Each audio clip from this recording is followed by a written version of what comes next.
What's up, fighting fans? Tibz from the Fight IQ channel. Today we're coming back for another episode of the Fight IQ show. We are back for a weekend preview. Like last week, it will be a special UFC. I think the card of UFC 307 in Salt Lake City looks really promising and deserves a full focus. I'm gonna pick my top 3 fights on that card, and after that I'll also go through the other matchups. So let's get ready to rumble! Number 3, I picked Kayla Harrison vs Ketlen Vieira. It will be on the main card and it's a Bantamweight bout. I would expect the winner of this one to be next in line for a title shot. Indeed, it's the number 2 and the number 3 from the women's Bantamweight division colliding. Kayla Harrison is number 3. She's 34 years old, 17-1, 13 finishes. A judo legend, gold medalist at the World Games in 2010, Olympic gold medalist in 2012 and 2016, before transitioning to MMA 2 years later. She became the face of the PFL,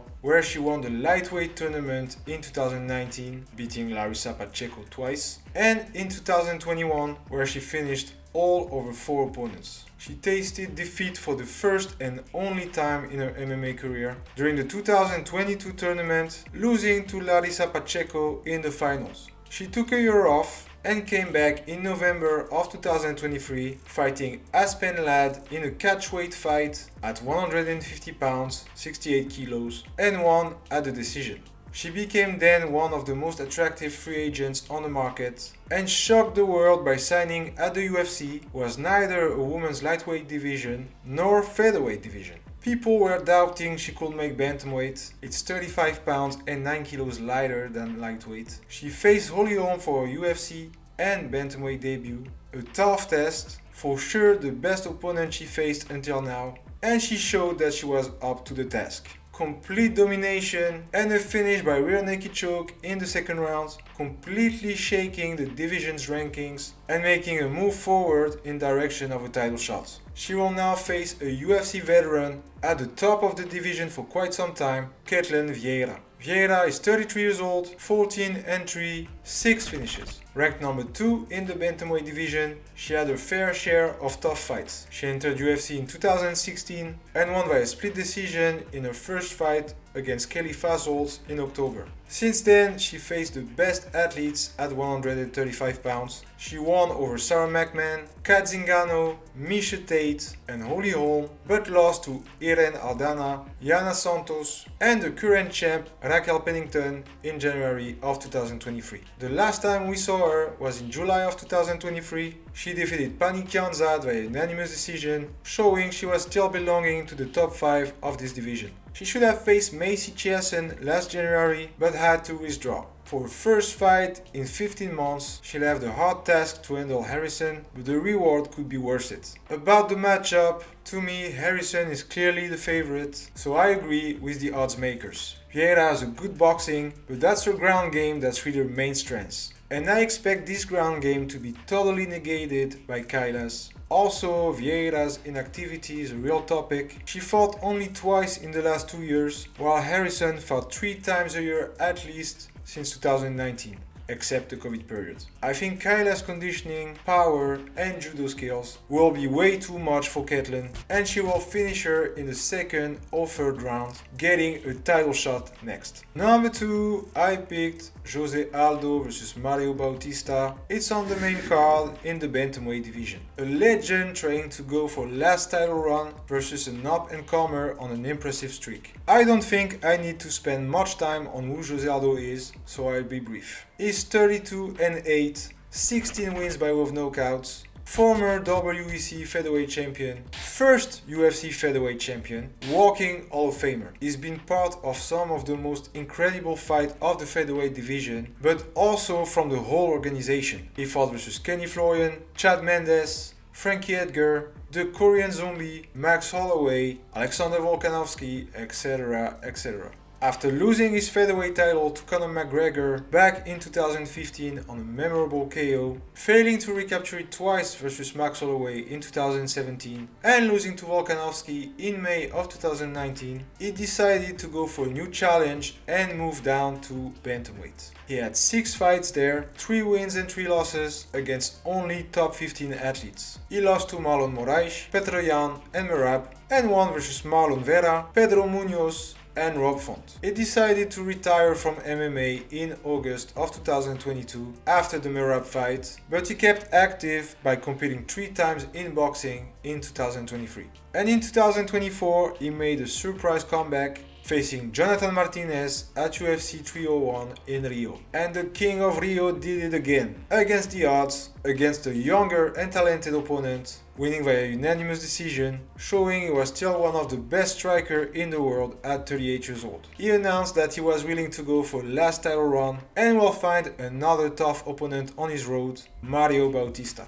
Bautista is 31 years old, 14-2, 9 finishes. He is a really good striker but has also an excellent ground game, having 6 wins by way of submissions. He joined the UFC in 2019, directly facing one of the best bantamweights, Corey Sandhagen. Bautista lost via armbar, but 6 months later, in July of 2019, he had a great performance, defeating Jin Soo Soon by unanimous decision and getting awarded a Fight of the Night bonus. Then he got the KO of the night in February of 2020, where he TKO'd Miles Jones with a beautiful flying knee followed by ground and pound. After a setback, where he got finished by Trevin Jones in March of 2021, he started his ongoing 6 fights winning streak, which includes submission wins over Brian Kelleher, Benito Lopez and Guido Canetti, and 2 dominant wins via unanimous decision over Damon Blackshear and Ricky Simon last January. He is now facing the biggest test of his career with José Aldo. About the matchup, I think it is going to be a really close one. It will be a back and forth fight with a high pace. Even though Bautista might have the speed advantage, I think it will be hard to get ahead of Aldo in the striking department. Bautista could use his striking to set up takedowns and dominate on the ground, but Aldo never got submitted or finished with ground and pound in the UFC, and this with fighting elite wrestlers and grapplers. I love Aldo, I think he had so much influence on modern MMA, and I want him to win. And because it's gonna be a close one, I'm gonna give him the edge. Especially after his last performance versus Martinez, where he proved he was still in excellent physical condition and able to defeat a younger opponent with a great skill set. So I'm going to say Aldo by a decision. And number 1, I picked Alex Pereira versus Khalil Rountree Jr. It's the main event and it's for the light heavyweight title. This one has banger written all over it, with 2 knockout artists, pretty obvious where this is going. The defending champ, Alex Poatan Pereira, will make his 3rd title defense of his light heavyweight belt and 4th title fight in less than a year. Quite an impressive activity, especially for a champ. Since he entered the UFC in November of 2021, he had 9 fights, 8-1, 6 wins by KO, and champion in 2 weight classes. In 3 years, he already got a legendary status. After knocking Sean Strickland out in the first round back in July of 2022, he got to reignite an old rivalry from the kickboxing days with Israel Adesanya. In a crazy fight in November of 2022, Pereira stopped the defending champ in the last round, taking his belt in the process. They ran it back 6 months later,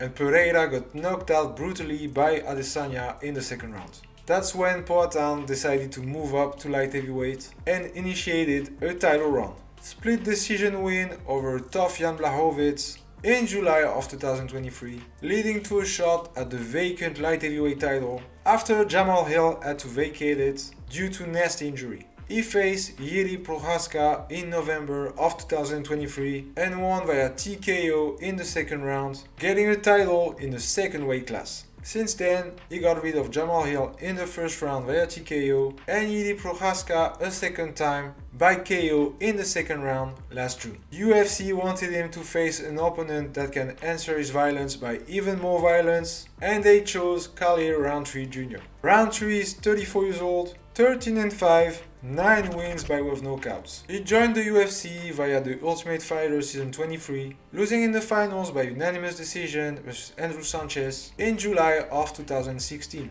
After that, to be honest, he alternated the good and violent performances with disappointments and losses against Tyson Pedro, Johnny Walker, Jan Kutelaba and Marcin Prashnyo, and wins over Paul Craig, Gokhan Saki and Eric Anders. Since September of 2021 though, he seems to have found his rhythm and flow. 5 consecutive wins, 4 devastating finishes. Sidekick to the knee of Modestas Bukauskas, body kicks to Carl Robertson while he was on the ground, a straight left to Chris Dokau's face, and a beautiful combo to lay Anthony Smith down in his last appearance last December. This matchup is actually interesting. I understand people saying that Rountree is only ranked number 8 in the light heavyweight division and that he just comes out of a drug suspension, but he's one of the most exciting fighters to watch in the UFC. He has a great finish rate, huge power and vicious finishes. So I definitely want to see that. They're gonna bang at each other and that will be the one that can deal the most damage to his opponent that will win the fight. I think Rountree will come out aggressive early, but it won't be enough to finish Pereira. First of all, the reach advantage is clearly in favor of Poatan. That will give him more options to strike Rountree. His kicks are really damaging and of course his devastating left hook needs to land only once. I think Pereira will catch Rountree and put him out because the American will need to take risks if he wants to land significant strikes. So I say Poatan by KO before the championship rounds. There are many fights I like on this card. I'm a bit disappointed by the Evloev vs Sterling fallout. I think it would have been a great one. Also, I like the Curtis vs Holland matchup, but due to Curtis' injury, Holland will have a new opponent. Let's start about what I like in the prelims. Means vs Maggie to open the card. 2 guys who have almost 60 UFC fights combined. Of course, they're not what they used to be, but I like that they got booked against each other. I like the Potieria vs Almeida matchup. It looks like a last chance for Potieria, who lost 3 of his last 4, and Almeida will have to bounce back after losing his striking war vs Roman Kopylov last June. I actually think that Almeida will do everything to get a finish and that he will get it in the last round. Marina Rodriguez vs Yasmin Lucindo. Lucindo trying to get into that top 10 of the strawweight division, coming out of 3 consecutive wins, while Rodriguez will try to bounce back from a loss to Jessica Andrade last April and to show she still belongs to the top of this division. It's gonna be a tough test for Lucindo, but she got a nice momentum going on and I expect her to pull this one out with a nice KO. To close the prelims, we have Stephen Wonderboy Thompson vs Joaquin Buckley, 2 great strikers from a different era. Thompson wants to defend his number 9 spot in the rankings, and despite being 2 entry in his last 5, he still puts up a hell of a fight every time. Now Buckley is on a 4 fights winning streak with 2 finishes. He has been way more active than Thompson and he is in his prime. He can also wrestle and I expect him to use everything in his arsenal to get the win. I would even bet on a finish from Buckley. Now, the main card is pretty great. My top 3 is based on it, but I'm not a fan of the 2 last fights composing it. Dolidze came as Chris Curtis' replacement and will face Kevin Holland. I expect a hard fight. Dolidze is tough, durable, strong and has a good wrestling, but Holland has a slick ground game, really dangerous on his back and has a crisp striking. So I'll side with him on that one. And Pennington vs Peña, well, not excited at all. The women's bantamweight division is not exciting at the moment, except for a few athletes. Pennington is on a good streak, 6 wins, but lacks activity in my opinion. She fights twice a year max, she doesn't finish fights, she's not really entertaining, and it feels like she got the title only because Amanda Nunes was retiring. Of course, she had to go through Mayra Bueno Silva for the vacant title and won it rightfully, but again, not a great fight. For her first title defense, she meets Juliana Peña, the Ultimate Fighter Season 18 winner, former bantamweight champ after submitting Amanda Nunes back in December of 2021, but lost it in the rematch in July of 2022. Since then, she didn't fight. Before that, she wasn't that active either, so let's see in what shape she comes back in the octagon. To be honest, I have a feeling that it doesn't matter who will win that one, because the winner will then get destroyed by Kayla Harrison. And we're done here. Now you know what to watch this weekend, guys. As usual, punch those like and subscribe buttons, it helps me a lot. I want to see you active in the comments. Also hit me up on Discord, on Telegram, on Instagram, whatever you're on. I want to see your thoughts and your picks for the coming matchups. Enjoy the fights, I'll see you next week. I told them all I can let up. They ain't not taught me never.